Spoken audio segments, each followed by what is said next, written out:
കാറ്റത്തെ കിളിക്കൂടിൻ്റെ ഇന്നത്തെ എപ്പിസോഡിലേക്ക് എല്ലാവർക്കും സ്വാഗതം. അങ്ങനെ വീട് വിട്ടിറങ്ങിപ്പോയ സുഭാഷിനെ അന്വേഷിച്ചിറങ്ങിയിരിക്കുകയാണ് സുധീഷും നികേഷും ഹരീഷും എല്ലാം.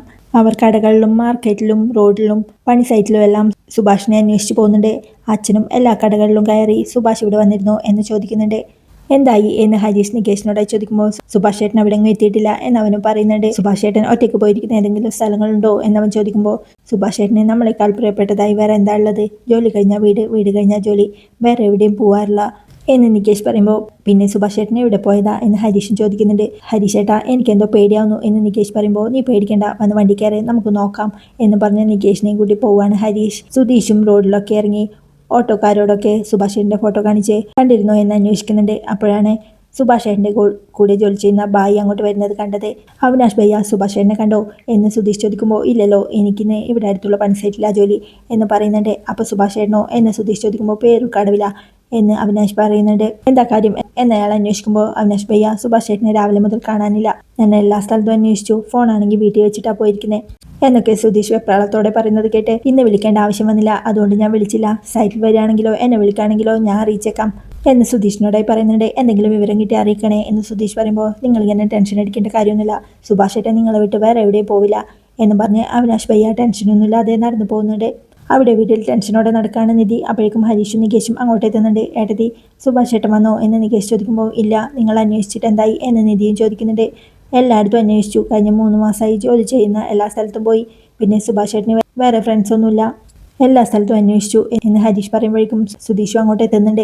സുധീഷ് ചേട്ടാ എന്ന് നികേഷ് വിളിക്കുമ്പോഴേക്കും എല്ലാ സ്ഥലത്തും അന്വേഷിച്ചു, ഇനി അന്വേഷിക്കാൻ ഒരു സ്ഥലം പോലും ബാക്കിയില്ല എന്ന് സുധീഷ് വെപ്രാളത്തോടെ പറയുന്നത് കേട്ട് നികേഷും ടെൻഷനോടെ ആകെ തളർന്ന് അവിടെ ഇരിക്കുന്നുണ്ട്. സുധീഷും അവൻ്റെ അടുത്തേക്ക് ചെന്ന് എടാ നികേഷേ, നീ ഇങ്ങനെ ടെൻഷൻ അടിക്കാതെ, സുഭാഷ് ചേട്ടനെങ്ങും പോകാൻ കഴിയില്ല, ഇങ്ങോട്ട് തന്നെ വരും എന്നവനോടായി പറയുന്നുണ്ട്. അപ്പോഴേക്കും അച്ഛനും അങ്ങോട്ട് എത്തുന്നു. എന്തെങ്കിലും വിവരം കിട്ടിയോ എന്ന് അച്ഛൻ ചോദിക്കുമ്പോൾ ഇല്ല എന്ന് സുധീഷും പറയുന്നുണ്ട്. പെണ്ണാണെങ്കിൽ ആരുടെയെങ്കിലും കൂടെ ഓടിപ്പോയെന്ന് വിചാരിക്കാം, ഇതിപ്പോൾ ആണായിപ്പോയില്ലേ, അവന് തോന്നുമ്പോൾ തിരിച്ചു വരട്ടെ എന്ന് പറഞ്ഞ് അച്ഛനും മറുത്തു പോയിരിക്കുന്നുണ്ട്. അപ്പോഴേക്കും നിധിയും അവരോടായി നമുക്ക് പോലീസ് സ്റ്റേഷനിൽ പരാതി കൊടുക്കാം എന്ന് പറയുന്നുണ്ട്. അതൊക്കെ വേണോ എന്ന് ഹരീഷ് ചോദിക്കുമ്പോൾ അല്ലാതെ വേറെന്ത് വഴിയാണ് നമുക്കുള്ളത്? അവരാണെങ്കിൽ സുഭാഷ് ചേട്ടൻ ദൂരെ എങ്ങോട്ടെങ്കിലും പോയിട്ടുണ്ടെങ്കിൽ CCTV നോക്കി കണ്ടുപിടിക്കും, നമുക്കതൊന്നും പറ്റില്ലല്ലോ, പരാതി കൊടുത്തിട്ട് നമുക്ക് നമ്മുടെ വഴി അന്വേഷിക്കാം എന്നൊക്കെ നിധി പറയുന്നത് കേട്ട് നികേഷ് പൊട്ടിക്കരയുന്നുണ്ട്. സുധീഷും ഹരീഷും അവനെ ചേർത്ത് പിടിച്ച് ആശ്വസിപ്പിക്കാണ്. പിന്നീട് നിധിയും സുധീഷും പരാതി കൊടുക്കാനായി പോലീസ് സ്റ്റേഷനിൽ എത്തുന്നുണ്ട്. എന്താ കാര്യം എന്ന് ചോദിക്കുമ്പോൾ ഒരു പരാതിയാ സാർ എന്ന് നിധി പറയുന്നുണ്ട്. എപ്പോഴും നിങ്ങളെക്കുറിച്ചാണല്ലോ പരാതി, ഇന്ന് നിങ്ങൾക്ക് ആരെക്കുറിച്ചാണ്, വീട്ടിലുള്ളവരെ കുറിച്ചാണോ അല്ല പുറത്തോ എന്ന് CI ചോദിക്കുമ്പോൾ ഞങ്ങളുടെ ചേട്ടനെ ഇന്നലെ രാത്രി മുതൽ കാണാനില്ല സാർ എന്ന് നിധി പറയുന്നുണ്ട്. ചേട്ടൻ എന്ന് വെച്ചാൽ എന്നയാൾ ചോദിക്കുമ്പോൾ സുധീഷ് എൻ്റെ ചേട്ടനാ സാർ എന്ന് പറയുന്നുണ്ട്. ഓ ആ മേസ്തിരി പണിക്ക് പോകുന്ന ആളല്ലേ എന്ന് CIയും ചോദിക്കുന്നുണ്ട്. അതെ എന്നവൻ പറയുമ്പോൾ കാണാനില്ലെന്ന് നിങ്ങളെങ്ങനെ ഉറപ്പിച്ചേ, ജോലിക്ക് പോയതാണെങ്കിലോ എന്നയാളും പറയുന്നുണ്ട്. പറയാതെ പോകുന്ന പതിവില്ല സാർ, കത്ത് എഴുതി വെച്ചിട്ടാ പോയത് എന്ന് സുധീഷും പറയണേ. എന്നിട്ട് ആ കത്തെവിടെ എന്ന് CI ചോദിക്കുമ്പോൾ സുധീഷ് ആ കത്തെടുത്ത് കൊടുക്കുന്നുണ്ട്. അദ്ദേഹം അതൊക്കെ വായിച്ച് ഇങ്ങനെ ഒരു കത്തെഴുതാൻ എന്താ കാരണം എന്ന് CI ചോദിക്കുന്നുണ്ട്. സുഭാഷ് ചേട്ടൻ വീട്ടിലെ മൂത്ത ആളാ, കുറേ ആയി കല്യാണം നോക്കുന്നു, ഒന്നും ശരിയായില്ല, ഈയിടെ ഒരു കല്യാണം ഏകദേശം റെഡിയായി, അവർക്ക് ജാതകം വേണമെന്ന് പറഞ്ഞു, ആ ജാതകം നോക്കിയപ്പോഴാ എന്നും പറഞ്ഞ് നിധി നടന്ന കാര്യങ്ങളൊക്കെ CIയോട് പറയുന്നുണ്ട്. ആകെ ടെൻഷനിലായിരുന്നു ഇന്നലെ, രാവിലെ എഴുന്നേൽക്കുമ്പോഴത്തേക്ക് ആളെ കാണാനില്ല എന്ന് നിധി പറയുമ്പോൾ ചുരുക്കത്തിൽ ജാതകവും നക്ഷത്രമൊക്കെ നോക്കി നിങ്ങൾ ആളെ ഓടിച്ചു വിട്ടു അല്ലേ, നിങ്ങളൊക്കെ വിദ്യാഭ്യാസമുള്ളവരല്ലേ, ഗ്രഹങ്ങളും രാഹുവും കേതുവും ഒക്കെയാണോ മനുഷ്യന്റെ ജീവിതത്തെ നിയന്ത്രിക്കുന്നത് എന്നൊക്കെ CI ചോദിക്കുമ്പോഴേക്കും നിധിയും സുധീഷും ഒന്നും മിണ്ടാതെ നിൽക്കുന്നുണ്ട്. നിങ്ങൾ പറഞ്ഞത് വെച്ച് നോക്കുമ്പോൾ നിങ്ങളുടെ ചേട്ടൻ ആ ജോത്സ്യർ പറഞ്ഞത് വിശ്വസിച്ചിരിക്കുന്ന മട്ട, ഇനി ജീവിച്ചിരുന്ന കാര്യമില്ലെന്ന് തോന്നി എന്തെങ്കിലും ചെയ്ത് കളയാനും മതി എന്ന് CI പറയുമ്പോൾ പെട്ടെന്ന് സുധീഷ് ഒരു ഞെട്ടലോടെ സാർ എന്ന് വിളിക്കുന്നുണ്ട്. നിങ്ങൾ ടെൻഷൻ അടിക്കാൻ പറഞ്ഞതല്ല, അതിനും സാധ്യതയുണ്ടെന്ന് പറഞ്ഞതേ ഉള്ളൂ എന്ന് CIയും പറയാണ്.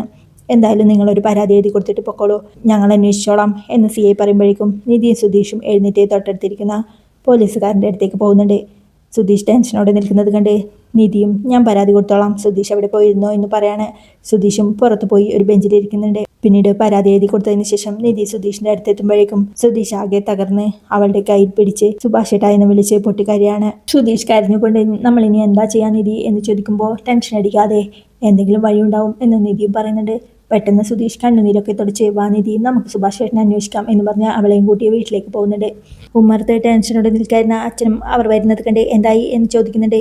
അവരൊന്നും മിണ്ടാതെ നിൽക്കുന്നത് കണ്ട് പറയണ്ട, പോലീസുകാർ സ്ഥിരം ഉപയോഗിക്കുന്ന ഒരു ഭാഷയുണ്ട്, അവരങ്ങനെ സംസാരിക്കൂ, നിങ്ങളകത്തേക്ക് പൊക്കോ എന്നും പറഞ്ഞ് അവരകത്തേക്ക് പറഞ്ഞയക്കുന്നുണ്ട് അച്ഛൻ.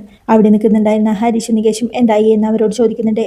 പോലീസിൽ പരാതി കൊടുത്തു, ഫോട്ടോയും കൊടുത്തിട്ടുണ്ട്, അവരന്വേഷിക്കും എന്ന് നിധിയും പറയാണ്. അവരന്വേഷിക്കട്ടെ, നമുക്ക് നമ്മുടെ വഴി അന്വേഷിക്കാം എന്ന് ഹരീഷ് പറയുമ്പോൾ ഇനി അങ്ങോട്ട് പോയി അന്വേഷിക്കാനാടാ എന്ന് സുധീഷൻ ചോദിക്കുന്നുണ്ട്. അതൊന്നും അറിയില്ല, ഞാൻ എന്തായാലും പോവാ എന്ന് പറഞ്ഞ് ഹരീഷ് ഇറങ്ങി പോവാണ്. അപ്പോഴേക്കും വലിയച്ഛനും അമ്മായിയും അങ്ങോട്ട് വരുന്നുണ്ട്. അച്ഛനും അവരെ ഒന്ന് നോക്കുമ്പോഴേക്കും മുറ്റത്തേക്ക് ഇറങ്ങി വന്ന സുധീഷും അവരെ കാണുന്നുണ്ട്. അവൻ പെട്ടെന്ന് അവരുടെ അടുത്തേക്ക് ചെല്ലുമ്പോഴേക്കും വാ എന്നും പറഞ്ഞ് അവനെ വിളിച്ച് അവർ രണ്ടുപേരും അകത്തേക്ക് കയറി പോകുന്നുണ്ട്. നിധിയും അവരെ കണ്ട ഉടനെ 2 കസേര അവർക്കായി നീക്കിയിടാണ്. അവർ വന്ന് അവിടെ ഇരുന്ന് ഒരു കാര്യം അറിഞ്ഞു, അത് അന്വേഷിച്ചിട്ട് പോവാലോ എന്ന് കരുതി വന്നതാ എന്ന് പറയുമ്പോൾ എവിടേക്കാ പോയത് എന്ന് വലിയച്ഛൻ ചോദിക്കുമ്പോൾ അറിയില്ല എന്ന് നിധിയും പറയുന്നുണ്ട്. എന്താ മോളെ ഇത്, അവനെന്താ കൊച്ചു പയ്യനെങ്ങാനാണോ, ഇവിടെ ഉണ്ടല്ലോ ഒരുത്തൻ, അവനുമായിട്ട് എന്തെങ്കിലും പ്രശ്നം ഉണ്ടാക്കിയോ എന്ന് വലിയച്ഛൻ ചോദിക്കുമ്പോൾ ഇല്ല എന്ന് നിധി പറയുന്നുണ്ട്. പിന്നെ എന്താ കാര്യം എന്നവർ ചോദിക്കുമ്പോൾ നിധി ആ കത്തെടുത്ത് കൊടുത്ത് ജോത്സ്യർ പറഞ്ഞ കാര്യങ്ങളൊക്കെ അവരോട് പറയുന്നുണ്ട്. ഇതുകൊണ്ടാണ് ഞാൻ ആദ്യമേ പറഞ്ഞത് ഈ വീട് വിട്ടു പോവാൻ, ഇവിടെ നിന്നാൽ നിങ്ങൾക്ക് നല്ലതൊന്നും നടക്കാൻ പോകുന്നില്ല എന്ന് വലിയച്ഛൻ പറയുമ്പോഴേ ഏട്ടാ ഇപ്പം അതൊന്നും പറയണ്ട, വിവരം അറിഞ്ഞപ്പോൾ ഒന്ന് അന്വേഷിച്ച് പോകാമെന്ന് കരുതി അതാ വന്നത്. ജോലി സ്ഥലത്തൊക്കെ അന്വേഷിച്ചല്ലോ അല്ലേ എന്ന് അമ്മായി പറയുമ്പോൾ എല്ലാ സ്ഥലത്തും അന്വേഷിച്ചു, പോലീസിൽ പരാതിപ്പെട്ടിട്ടുണ്ട് എന്ന് നിധിയും പറയാണ്. ടെൻഷനോടെ ഉമ്മർത്തിരിക്കുന്ന അച്ഛനും പെട്ടെന്ന് അങ്ങോട്ട് കയറി വന്ന് എൻ്റെ മോനെ താൻ എന്താണോ ചെയ്തത് എന്ന് ഗംഗാധരനോടായി ചോദിക്കുന്നുണ്ട്. ഏട്ടാ എന്ന് ലളിത വിളിക്കുമ്പോഴേക്കും ഞാൻ അപ്പോഴേ പറഞ്ഞതല്ലേ ഇങ്ങോട്ട് വരണ്ടാന്ന്, നീ അന്വേഷിച്ചില്ലെങ്കിൽ മോശമെന്ന് പറഞ്ഞ് ഇങ്ങോട്ട് വന്നത് എന്ന് വല്യച്ഛനും പറയുന്നുണ്ട്. ദിവസവും ജോലിക്ക് പോകുന്ന എൻ്റെ മോനാ, പിന്നെ അവന് പെട്ടെന്ന് എന്ത് പറ്റി, നീ തന്നെ എന്തോ ചെയ്തത് എന്ന് അച്ഛൻ പറയുമ്പോൾ ഈ വീട്ടിലാകെ നല്ലതായിട്ടുള്ളത് അവൻ മാത്രാ, അവനിങ്ങനെ ഒരു ആപത്ത് വന്നു എന്നറിഞ്ഞപ്പോൾ ഒന്ന് അന്വേഷിക്കാലോ എന്ന് കരുതി, വേണ്ടാന്ന് കരുതിയതാ, പക്ഷേ മനസ്സ് വരുന്നില്ല എന്ന് അമ്മായി പറയുമ്പോൾ ഓഹോ മനസ്സ് വരുന്നില്ലെന്ന്, അത് നിനക്ക്, അത് ഞാൻ വിശ്വസിക്കണല്ലേ, ഇങ്ങനെ ഒരു അവസരം കിട്ടിയപ്പോൾ ഞങ്ങൾ ഇവിടുന്ന് എങ്ങനെ പുറത്താക്കാം എന്ന് ആലോചിച്ച് വന്നതല്ലേ എന്ന് പറഞ്ഞ് അച്ഛൻ ദേഷ്യത്തോടെ മുറ്റത്തേക്ക് ഇറങ്ങി പോകുന്നുണ്ട്. അമ്മായിയും അവരോടായി അവൻ വരും, നിങ്ങളില്ലാതെ അവന് ജീവിക്കാൻ കഴിയില്ല, വിഷമിക്കണ്ട എന്ന് പറയുമ്പോഴേക്കും ഞങ്ങൾ തമ്മിൽ ഒത്തിരി പ്രശ്നമുണ്ട്, കേസും വഴക്കും ഒക്കെയാണ്, എന്നാലും ആരെയും അവസാനിപ്പിക്കാനൊന്നും ഞാൻ ശ്രമിക്കില്ല, വിവരറിഞ്ഞപ്പോൾ ഒന്ന് വന്ന് പോവാലോ എന്ന് കരുതി, അതാ ശരി എന്ന് പറഞ്ഞ് അമ്മായും വല്യച്ഛനും അവിടെ നിന്ന് ഇറങ്ങുന്നുണ്ട്.